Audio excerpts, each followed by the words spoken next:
네, 할렐루야. 네, 반갑습니다. 2부 예배 올라오신 여러분을 주님의 이름으로 축복합니다.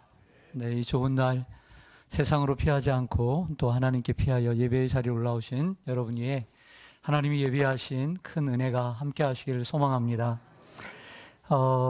네, 주간에 어떤 분을 만났는데 솔직하면서도 또 때로는 부끄럽고 솔직한 고백을 들었습니다. 코로나가 시작되면서 2, 3년 동안 핑계 삼아 교회를 안 갔습니다. 이제 코로나가 끝나가면서 가야지 교회에서도 연락이 오고, 우리 교회도 마찬가지죠. 타 교회 성도 얘기입니다. 그런데도 가기 싫더래요.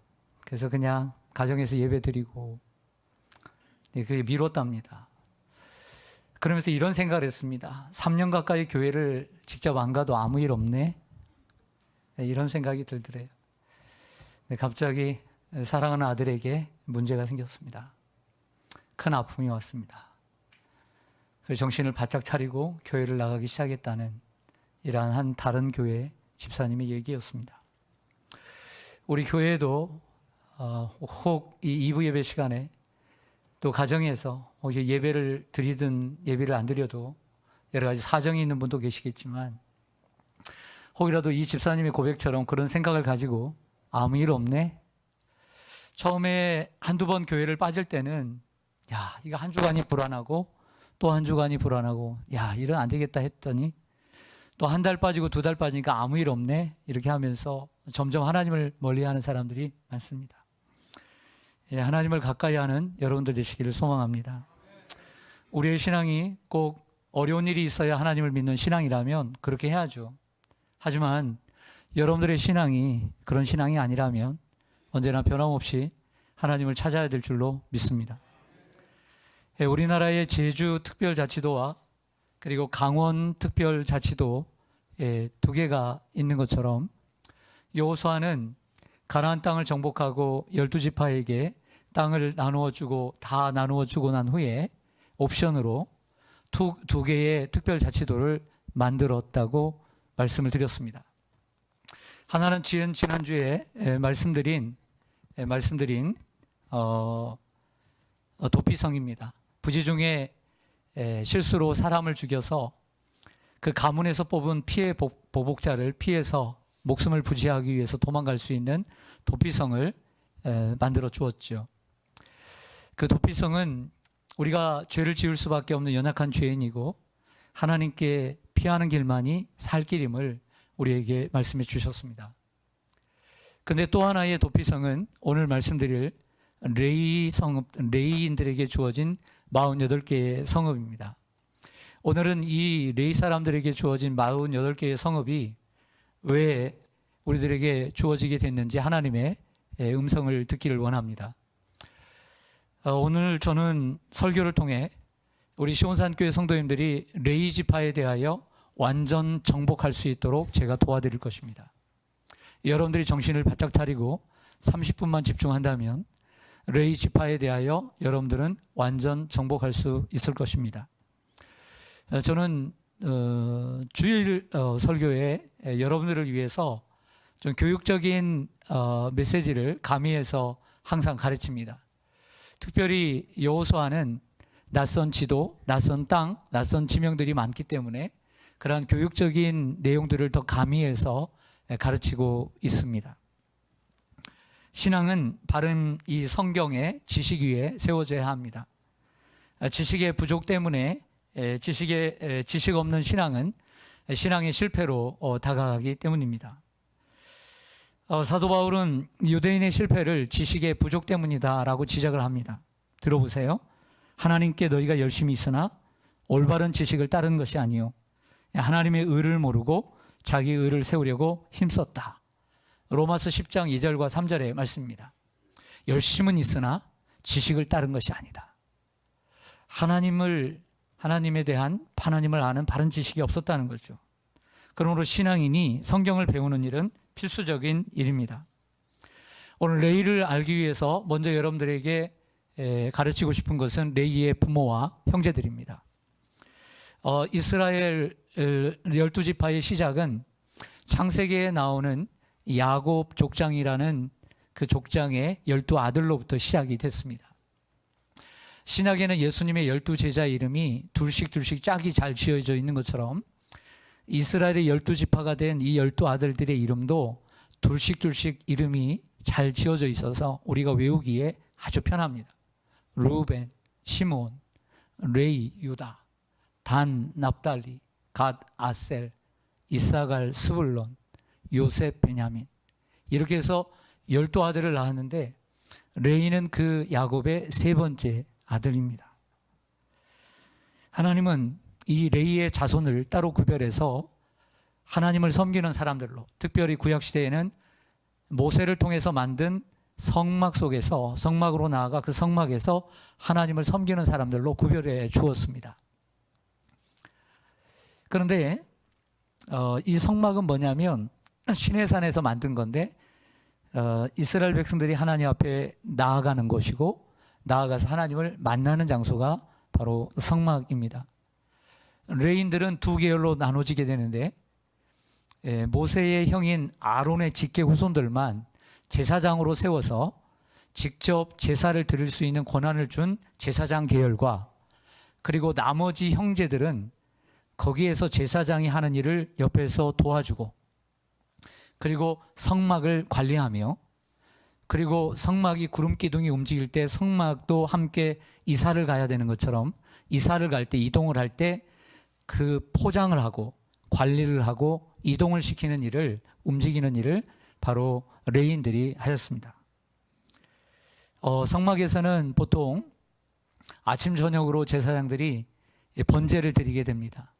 성경에서는 아침 저녁으로 드리는 번제를 항상 상자를 써서 상번제라고 이름하고, 이스라엘 백성들은 하나님 앞에 나와 번제와 화목제를 드리고, 죄를 지었다라고 생각될 때 그때는 속죄제를, 그리고 물건을 탐했다라고 생각되어질 때는 속건제를 드림으로써 하나님 앞에 나와 하나님 앞에 하나님을 만나게 되었습니다.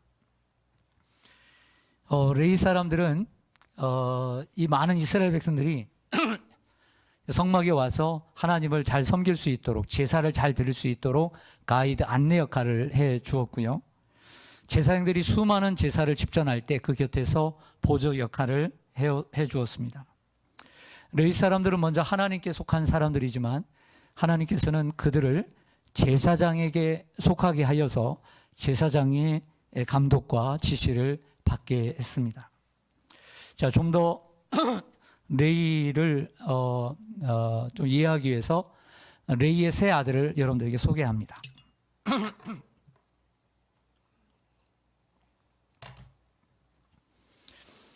레위의 세 아들은 첫째 아들이 게르손입니다. 둘째는 고핫. 민수기와 신명기, 레위기에서는 고핫이라고 나오는데 오늘 여호수아서에서는 그핫이라고 나오는데 똑같은 동일 인물입니다. 세 번째 아들은 무랄입니다. 게르손의 아들은 림니와 시므이가 있고 고핫의 아들들은 아므람, 이스알, 헤브론, 우시엘이 있습니다. 근데 이 첫째 아들인 아므람이 요게벳과 결혼해서 미리암과 아론과 모세를 낳습니다.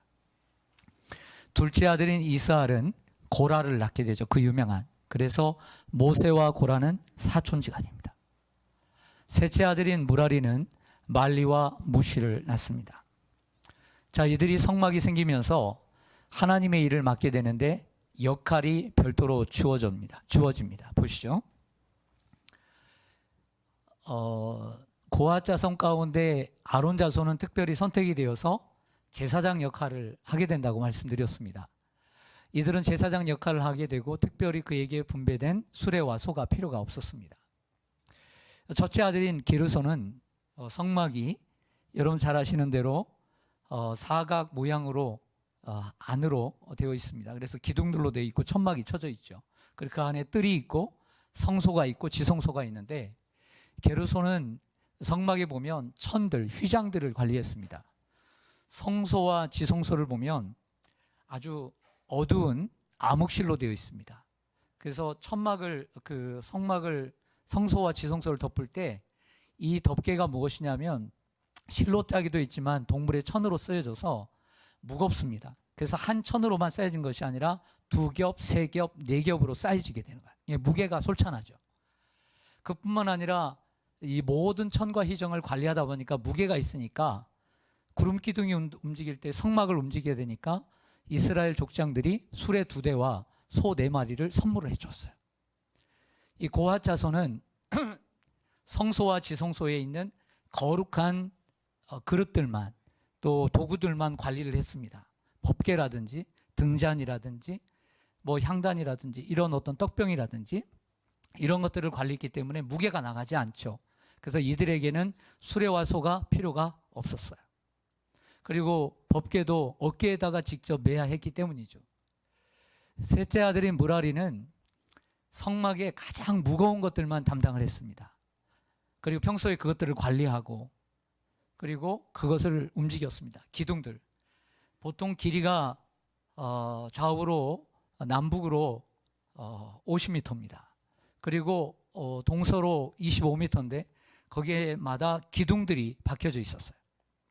이 무거운 기둥들과 그리고 목재, 중량이 무거운 것들을 관리하고 움직일 때 얼마나 무겁겠습니까? 그래서 그들에게는 수레 4대와 소 8마리가 선물을 이렇게 주어지고 받게 되었던 것입니다. 그러나 이들 간에 갈등이 없었던 건 아닙니다.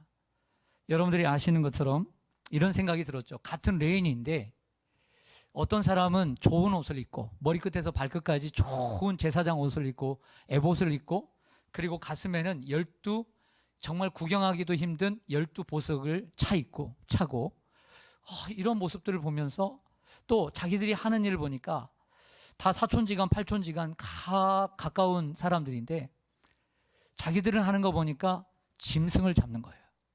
짐승 잡고 피비린내를 맡고 그리고 장작을 패며 불을 떼고 그리고 불을 관리하고 나중에는 그 창자를 다 끄집어내서 버리고 불태우고 매일 피비린내를 맡으면서 그리고 똥 오줌을 다 자신들이 다 치우고 가만히 생각해 보니까 그들보다 내가 못난 것이 없는데 내가 왜 이처럼 내 자손들은 이런 것만 해야 되느냐라고 생각했던 것이죠. 그렇게 해서 일어났던 대표적인 반란이 바로 고라의 반역입니다. 좀 전에 말씀드린 모세의 사촌이었던 고라가 아무리 생각해도 나는 모세와 아론보다 못한 게 없어 보이는데 나는 힘든 일만 한다라고 생각하니까 심사가 편치가 않는 거예요. 그러다가 가장 큰 장자 지파인 루벤 지파와 그리고 이름 있는 지휘관 250명을 자기 편으로 끌어들여서 모세와 아론에게 몰려가서 대듭니다. 한번 들어보세요. 뭐라고 하는지. 너희가 분수에 지나도다. 회중이 다 각각 거룩하고 여호와께서도 그들 중에 계시거늘 너희가 어찌하여 여호와의 총회 위에 스스로 높이느냐. 한마디로 너희들 교만하다는 거야. 우리도 똑같은 백성들인데 너희들만 이렇게 좋은 옷 입고 하나님 섬기고 가까이 하는 것 교만하다. 너희만 어찌 그러냐. 그러자 하나님께서 고라 자손에게 나타나서 되레 너희가 너무 분수에 지나도다 라고 하시면서 땅을 갈라서 그들을 땅에 묻었어요. 또한 안타까운 일은 모세와 함께 동역했던 7살 많은 미리암과 3살 많은 아론이라고 하는 형이 너무 모세의 개인적인 일로 시비를 걸고 비방을 합니다. 모세에게 뭐라고 하는지 들어보세요. 여호와께서 너와만 모세와만 말씀하시느냐? 우리와도 말씀하시지 아니하셨느냐? 라고 하며 모세를 비방합니다. 이에 하나님께서 그들을 불러 내 종 모세를 비방하기를 두려워하지 아니하느냐 말씀하시고 7살 많은 미리암의 온몸에 나병이 들게 하셔서 7일 동안 나병이 들게 하심으로 하나님이 어떤 하나님인가를 보여주셨습니다. 성도 여러분, 우리는 하나님을 섬기는 자들로서 서로 다른 은사를 가지고 있고 서로 다른 하나님께서 주신 일들을 갖고 있는 줄로 믿습니다. 그런데 나는 부족한 게 없고 나는 그런데 나는 왜 이런 일만 시키나? 혹시 이런 생각을 하고 있지는 않습니까? 여러분, 우리가 주일을 할 때 아무리 작고 때로는 아무리 힘든 일이라도 자신의 역할을 감사로 여기고 그리고 거기에 최선을 다하는 사람이 하나님을 기쁘시게 하는 사람이요, 하나님 앞에 충성된 사람인 줄로 믿습니다. 사도 바울은 로마서 12장 3절에 잘 들어보세요. 마땅히 생각할 그 이상의 생각을 품지 말고 오직 하나님께서 각 사람에게 나눠주신 믿음의 분량대로 지혜롭게 생각하라. 생각이라는 단어가 3번이나 들어갑니다. 대단히 중요한 단어입니다. 이 생각, 그 생각이 우리의 결과를 낳습니다. 나쁜 생각을 가지면 고라처럼 되는 거예요. 그러나 바른 생각을 가지면 바른 신앙이 되는 것입니다. 여러분에게 묻습니다. 지혜롭게 생각하라고 했는데 요즘 여러분의 생각은 어떤 상태이십니까? 요즘 여러분들의 생각의 상태는 어떤 상태입니까? 여러분들의 생각의 상태, 믿음 생활하는 데 있어서 생각의 상태는 어떻습니까? 하나님의 말씀을 듣기를 바랍니다. 바른 생각이 바른 신앙을 가져옵니다. 베드로전서 4장 10절에서는 베드로가 각각 은사를 받은 대로 하나님의 여러 가지 은혜를 맡은 선한 청지기 같이 서로 봉사하라고 했습니다.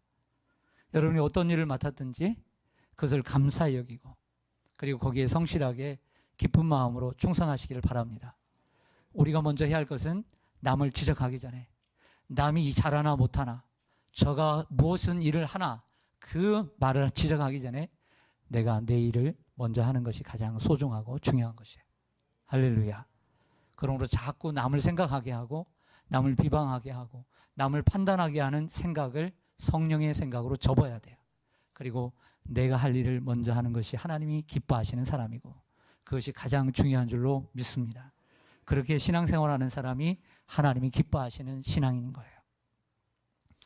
그런데 이 레위지파에게는 하나님께서 하나님만 섬기도록 세워주셨기 때문에 따로 땅 분깃이 없었습니다. 그래서 성경은 이렇게 말씀하죠. 내가 너의 분깃이다.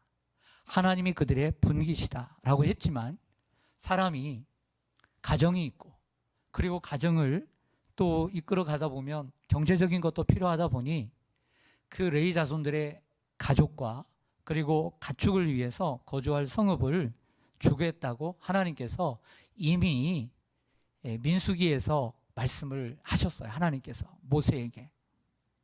그래서 레위 사람들이 가만히 보니까 나머지 12지파에게 다 나눠주고 난 다음에 이제 끝난 걸 보고 하나님의 약속을 붙잡고 제사장 엘리야살과 지도자인 여호수아 앞에 나와서 오늘 1절과 2절을 보면 하나님께서 모세를 통해서 약속하신 우리의 성읍과 목초지를 주십시오 라고 해요.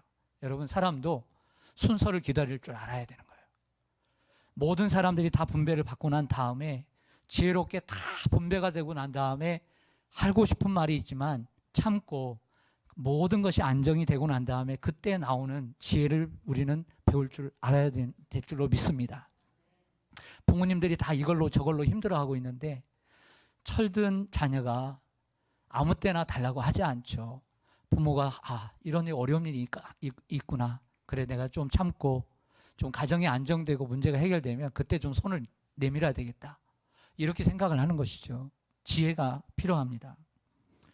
그러자 여호수아와 엘리에셀은 그들에게 약속한 땅을 주게 됩니다. 이것이 오늘 여호수아 21장입니다. 오늘 본문에는 읽어오신 분들은 아시겠지만 그 48개의 성읍이 어디에 있고 어떻게 분배되었는지 알지만 민수기에서는 이미 어떻게 분배를 시켜야 되고 어디서 분배를 시켜야 되는지 지명을 빼놓고는 모든 방법들이 기록되어 있습니다. 자, 그걸 보시죠. 민수기 35장 2절을 보면 이스라엘 자손에게 명령하여 그들이 받은 기업에서 레인에게 거주할 성읍들을 주게 하고 너희는 또 그 성읍들을 두르고 있는 초장을 레인에게 주어서라고 했습니다. 조건인데요. 뭐냐면 이스라엘 자손들이 분배받은 그 땅 안에서 주라는 거예요. 다른 땅이 없으니까요. 그리고 또 그 성읍들을 두르고 있는 성읍 밖에 있는 목초지, 초장을 레인들에게 나눠주라. 이것이 법칙이었던 것이죠. 두 번째로는 너희가 레인에게 줄 성읍들의 들은 성벽에서부터 밖으로 사방 1000규빗이라. 어떤 성읍들을 줄 때 목초지는 어떻게 주어지냐면 성벽에서부터 천규빗까지 둘러서 주라는 거죠. 자, 여기 제 팔꿈치에서 여기 손끝까지가 1규빗입니다. 이게 성경에 나오는 규빗이에요. 이게 45cm입니다. 평균. 그러니까 한 성읍 밖으로 450m씩 전체 사방으로 목초지를 주라는 얘기를 합니다. 또 하나 조건이 있습니다. 8절을 보면 너희가 이스라엘 자손의 소유에서 레인에게 너희가 성읍을 줄 때에 방식은 뭐냐면 많이 분배받은 자는 많은 성읍을 내어주고 적게 분배받은 사람들은 지파는 적게 내어주라는 방식이었던 것이죠. 이것이 바로 나눔의 방식이요 공평의 방식이었던 것입니다. 나머지 12지파가 십시일반 떼어서 나눠주므로 레위 지파가 생활을 하고 그들의 가축을 기를 수 있도록 배려해 주었던 것입니다. 자, 그렇다면 오늘 본문에 나오는 48개의 성읍을 보여드리겠습니다. 정리를 했습니다. 오늘 본문에 있는 걸. 아론은 원래 고앗 자손이지만 제사장 계열로 따로 떼었기 때문에 제사장 계열을 먼저 소개합니다. 제사장들도 성읍을 13개를 주었다. 유다 지파에서 8개, 유다는 땅이 컸기 때문에 많은 성읍을 내줬습니다. 베냐민 지파는 4개, 시므온은 지도를 보여드렸던 것처럼 유다 땅에서 따로 떼어서 줬기 때문에 시므온은 원래 자기 땅이 없는 사람이죠. 그래서 한 성만 주었습니다. 고앗 자손은 에브라임 지파에서 4개, 단에서 4개, 므낫세 서편에서 2개에서 10개를 주었고요. 첫째 아들인 게르손 자손은 므낫세 동쪽에서 2개, 이사갈에서 4개, 아셀에서 4개, 그리고 납달리에서 3개를 받아서 13개의 성읍을 주었다라고 성경은 기록합니다. 마지막 아들인 이 므라리는 스불론에서 4개, 그리고 르우벤에서 4개, 그리고 갓에게서 4개를 받아서 12개의 성읍을 주었습니다. 그런데 머리가 좋은 분들은 이 끝에 있는 숫자를 더하면 금세 계산이 되겠죠. 네, 48개입니다. 여기에 노란색으로 금이 그어져 있는 헤브론, 세겜, 골란, 갈릴리 가데스, 그리고 벳셀, 길랄 라못은 지난주에 배운 무엇이죠? 그렇죠. 도피성이죠. 이 요단강 동편의 3개, 서편의 3개인 바로 이 도피성은 다 레인의 성읍에 들어있는 성읍이었다. 이것을 지난주에 아시라고 제가 말씀을 드린 적이 있습니다. 여러분들 성경을 깊이 공부하다 보면 이런 생각까지 듭니다. 그렇다고 한다면 정말 이 전국에 전역에 이들의 성읍이 어떻게 분포되어 있을까라고 궁금해지게 되는 것이죠. 공부를 하다 보면. 그렇게 생각되어지는 분들을 위해서 준비했습니다. 바로 이 이스라엘 땅의 지도는 48개의 성읍이 어디에 있는지를 그 성읍들만을 48개를 정리를 했습니다. 여기에 12지파에 분배된 것을 같이 넣다 보면 너무 헷갈려요. 그래서 지파들은 지난주, 지지난주에 배웠으니까 그건 빼고 성읍만을 이렇게 보았습니다. 어떻게 보면 정확하게 균등하지는 않아요. 15km 지점에 하나 있고 또 15km 지점에 하나 있고 이렇게 정확하진 않아요. 길이가. 그렇죠? 예. 하지만 모든 지파에 소속되어 있다는 것이고요. 또 하나의 특징은 원래 이 아래쪽이 다 유다 지파잖아요. 그리고 이 아래 제일 밑에만 그 시므온 지파가 있는데 여기에 베냐민 지파가 있고요. 아론 제사장 계열에게 주어진 13개의 성읍은 아론 자손에게 주어진 13개의 성읍은 여기에만 있습니다. 유다 지파, 그리고 베냐민 지파, 그리고 맨 아래 시므온 지파. 그래서 아론 제사장은 계열은 이 아래에만 주어졌다. 아마 그 이유는 지금은 실로에 성막이 있지만 나중에는 예루살렘으로 성막이 옮겨지게 되고 성전이 옮겨지게 될 때 멀리서 있기보다는 제사장들은 성막을 지켜야 되니까 가까이 배려해서 가까이 있는 성읍들을 준 것으로 보여집니다. 저를 보시죠.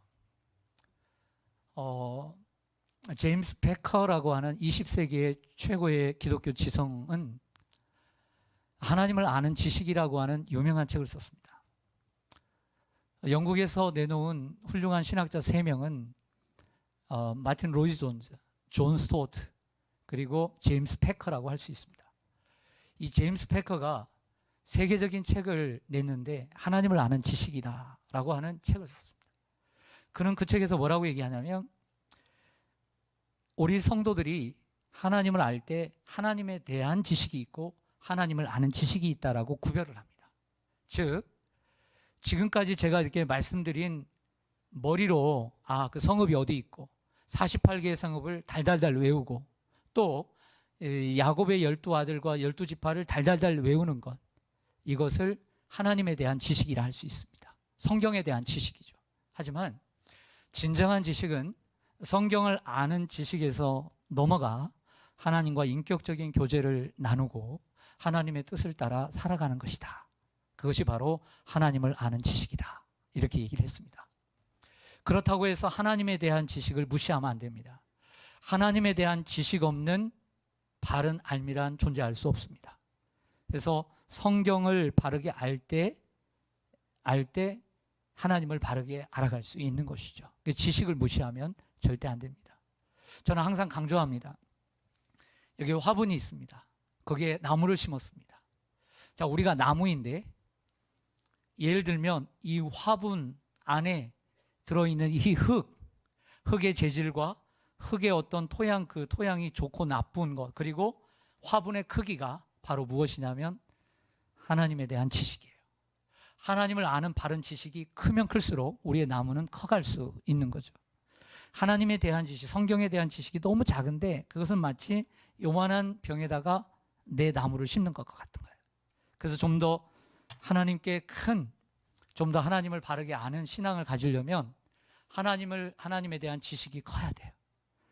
하나님의 지식에 대한 지식이 크다고 해서 하나님을 아는 지식이 다 큰 건 아니지만 저는 정비례 한다고 생각해요.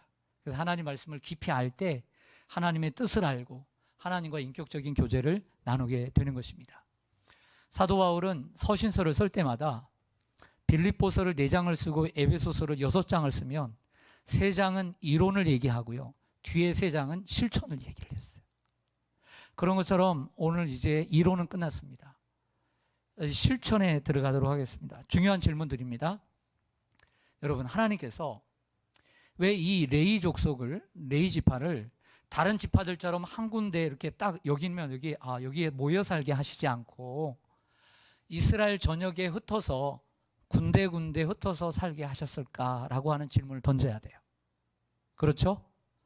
참새 한 마리도 하나님의 뜻이 아니면 떨어지지 않는데 레위 자손들을 곳곳에 흩어지게 하신 하나님의 뜻이 있겠어요, 없겠어요?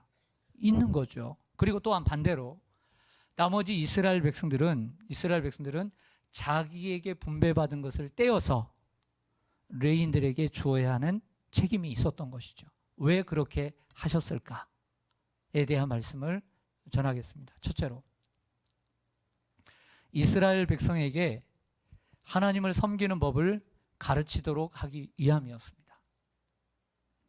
제사장과 레위인은 하나님만 섬기도록 부르심을 받은 사람들이죠. 하지만 동시에 레위 사람들은 이스라엘 백성들이 하나님을 잘 섬기도록 구별된 사람들입니다.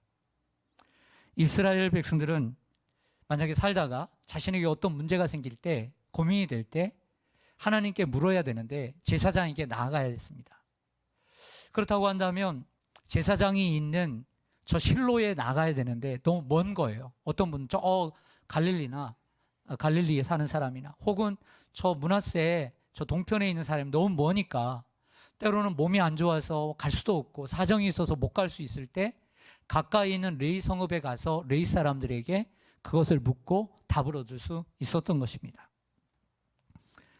레위인의 성읍으로 가서 그들로부터 하나님의 선한 지식을 배울 수 있는 것이죠. 이스라엘 백성들이 하나님이 세우신 사역자들에게 받을 수 있는 유익 가운데 최고의 유익은 그들에게서 하나님의 말씀을 듣고 가르침을 받는 것입니다. 그 가르침을 받음으로 무엇이 하나님의 뜻인지 바르게 분별하는 분별력을 가지고 그 분별력 있는 지식으로 하나님을 바르게 섬겨가고 하나님이 기뻐하시는 사람으로 세상을 살아가고 예배자로 살아감으로 세상 사람들에게 예수는 저렇게 믿는 것이다, 하나님은 저렇게 믿는 것이다 라고 하는 모범이 되게 하신 것입니다. 그래서 레인들을 모든 지역에 흩으신 것이죠. 성도 여러분, 여러분들은 어떻게 생각하세요? 저 같은 사역자들이, 하나님께서 세우신 하나님의 종들이 여러분들에게 말씀을 전하고 때때로 여러분들의 삶의 고민 앞에 하나님의 뜻을 구할 때 여러분들에게 가르침을 주는 것을 정말 소중히 여기고 그리고 그것을 감사히 생각하십니까?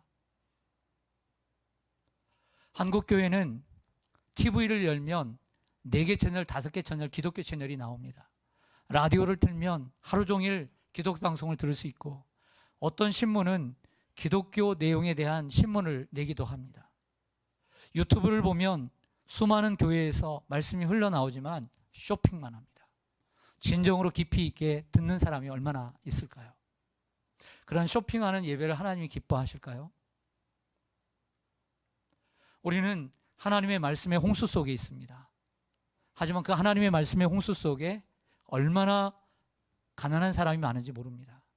여러분 꼭 여러분들 북한에 내보내야 그때 하나님 말씀에 대한 소중함을 깨달아야 되겠습니까? 저 수단에 보내야 저 교회가 닫혀있는 러시아와 혹은 아프리카와 혹은 저 중국에 여러분들이 직접 가봐야 그때서야 하나님 말씀은 참 소중해. 하나님 말씀을 배우는 건 너무나 귀한 거야. 그렇게 해야 꼭 깨달을 수 있겠습니까? 우리는 풍요 속에서도 감사를 느껴야 될 줄로 믿습니다. 하나님은 자기 백성들이 신앙생활을 잘해 나갈 수 있도록 하나님의 종들을 세워주셔서 가르침을 받게 하시고 하나님을 섬기는 모범을 보여주므로 자기 백성들이 따라서 하나님을 잘 섬기도록 예비해 주신 것입니다. 그러므로 성도들은 하나님께서 왜 사역자들을 세워주셨는지 생각하고 묵상해야 합니다.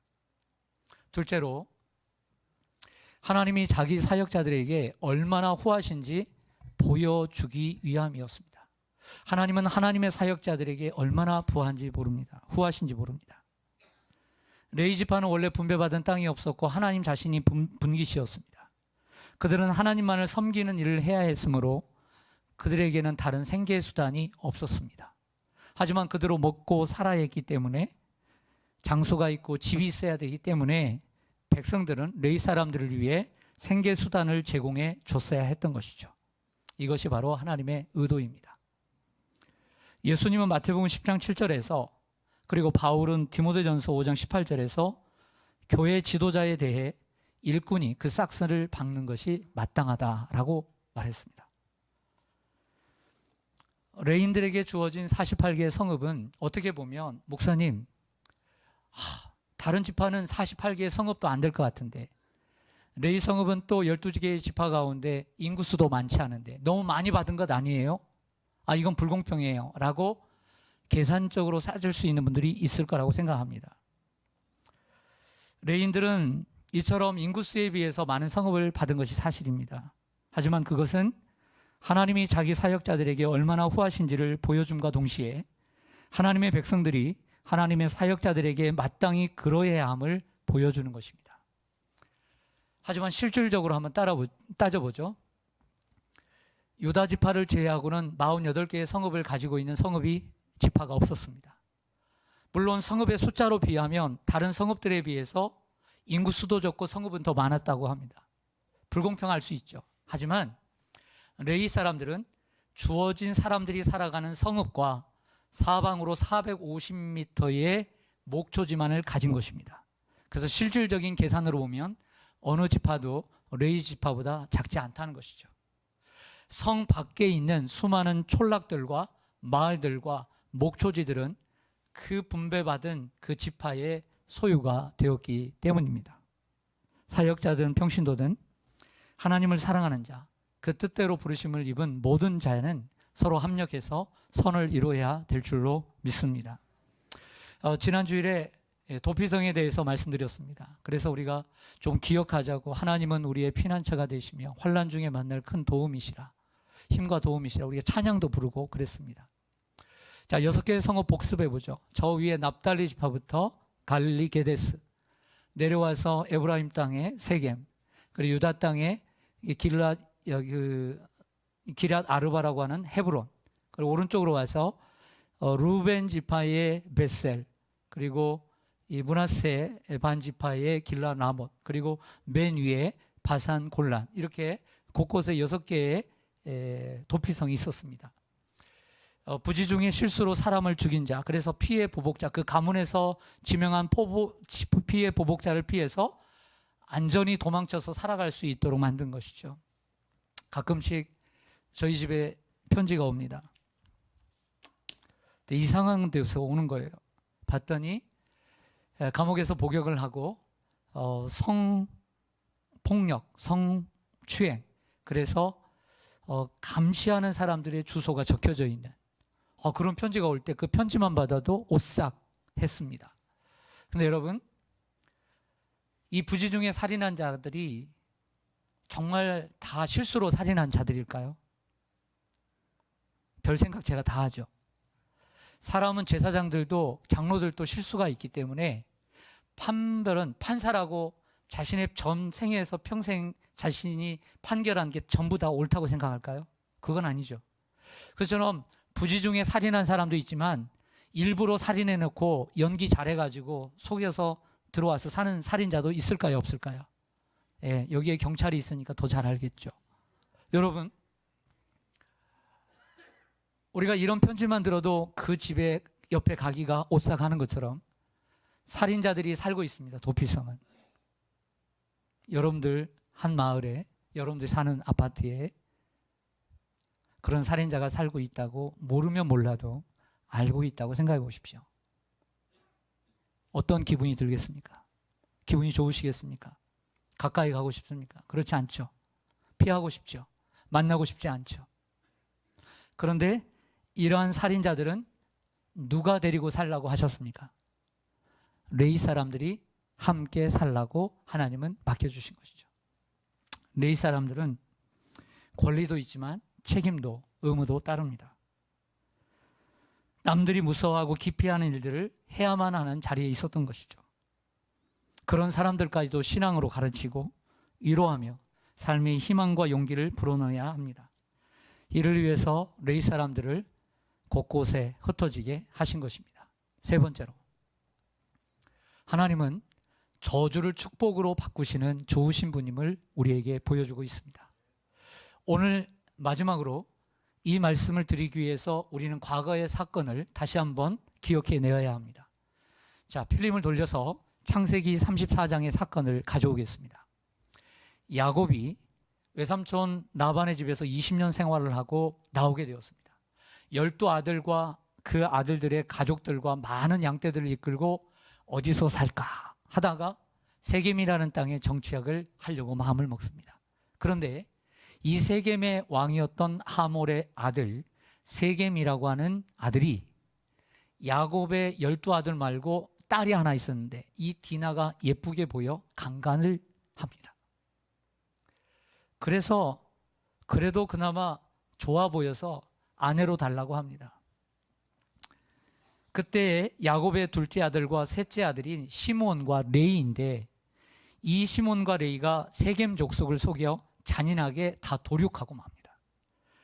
이때 이 아버지 야곱은 큰 충격과 큰 분노에 휩싸이게 됩니다. 그래서 야곱은 수십 년이 지난 후에 이것을 잊지 않고 자신이 죽을 때 창세기 49장에서 12아들을 축복하며 죽게 되는데 시몬과 레이에게는 저주를 내리고 죽어요. 축복이 아니라.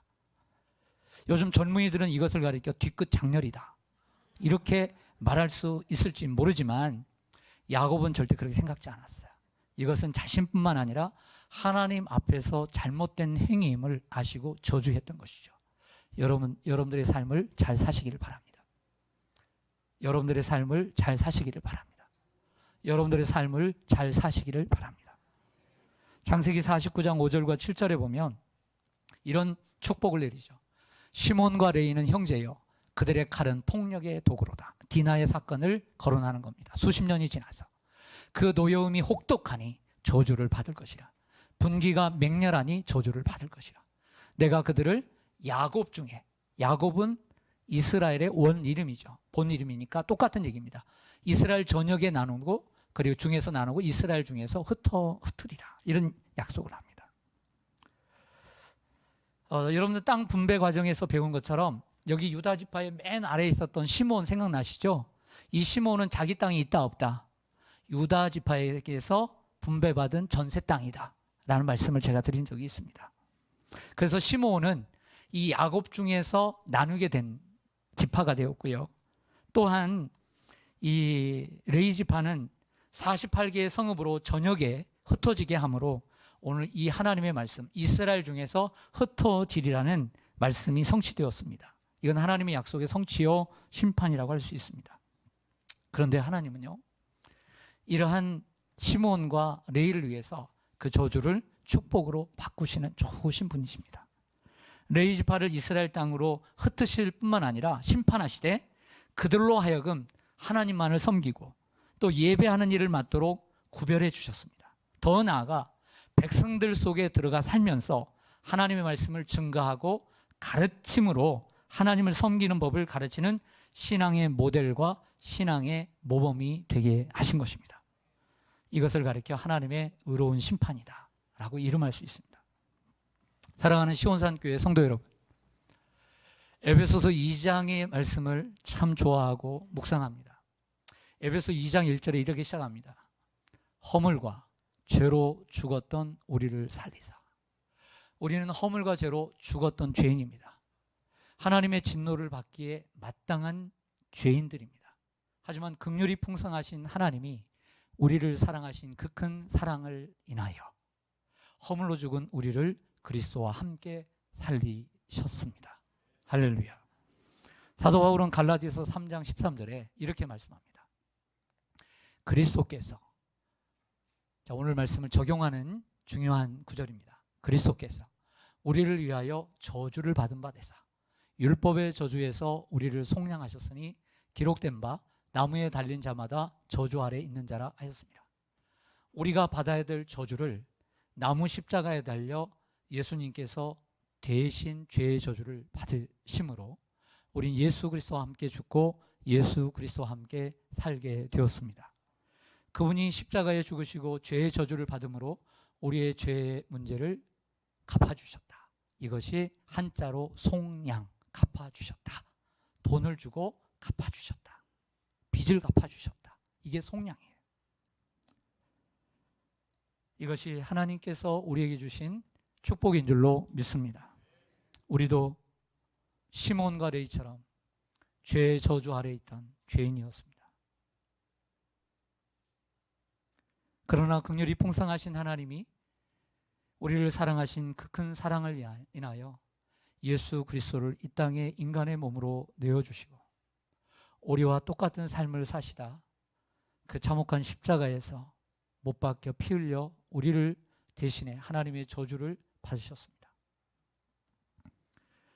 그리스도인이 신앙생활하고 또 성도들이 교회 생활하면서 정말 잊지 말고 그리고 안일하지 말아야 될 것이 있습니다. 그것은 구원의 감격 속에 살아가는 것입니다. 하나님의 은혜에 감격하며 살아가는 감격이 있어야 될 줄로 믿습니다. 오늘 여러분들 무엇부터 하려고 하지 마십시오. 뭐 다른 일부터 말려고 하지 마십시오. 뭐 성가대 노래 잘하려고부터 하지 마시고 아이들 잘 가르려고부터 하지 마시고 뭐 열심히 식사봉사하고 열심히 뭐 하려고부터 하지 마세요. 먼저부터 해야 할 거 하지 말라는 얘기가 아닙니다. 오해하지 마십시오. 당장 짐 싸가지고 나가지 마시고 먼저 해야 될 것, 하나님의 구원받은 하나님의 사랑받은 감격이 있는가? 감격부터 회복하시기를 바랍니다. 그 감격으로 예배드리십시오. 그 감격으로 봉사하시고 그러면 우리는 겸손하게 됩니다. 교회는 은혜롭게 되는 거예요. 할렐루야. 이러한 마음들이 공동체가 되면 이 지붕은 있어도 하늘과 하늘문을 열어주시고 하나님은 이곳에 빛을 비춰주시고 성령은 강하게 역사하시며 임재하시며 그곳에 하나님의 살아계심을 보여주실 줄로 믿습니다. 그래서 여러분들이 오늘 모이는 성가대 모임, 아이들을 가르치는 유치부, 초등부, 중부, 청년부 그리고 원래의 모임, 이러한 모임들이 이러한 성령의 임재가 충만한 예배가 되기를 원합니다. 그뿐만 아니라 우리를 레인들처럼 구별된 하나님의 백성으로 저 세상 속에, 이 세상 속에 살면서 하나님을 증거하고 하나님을 섬기는 모범을 보이는 택하신 족속이요 왕 같은 제사장들이요 거룩한 나라요 그의 소유된 백성이 되게 하신 것입니다. 그러므로 저와 여러분은 세상 속에 흩어져 살아가는 이 시대의 레인들인 것입니다. 얼마나 감사한 일입니까? 죄인 나를 불러 구별해 주시고 세상 속에 들어가 하나님을 바르게 섬기며 하나님을 알지 못하는 자들에게 하나님을 섬기는 모범을 보이며 그들에게 물을 때에 하나님이 어떤 분이라는 것을 가르침으로 그들을 하나님 앞에 인도하는 이러한 축복의 통로를 우리가 되도록 삼아주신 줄로 믿습니다. 얼마나 감사한 일인지 모릅니다. 그러나 이 은혜에 늘 감사하고 하나님을 찬양하며 살아가는 이 시대의 레인들로 살아가시기를 소망합니다. 아멘. 기도하겠습니다.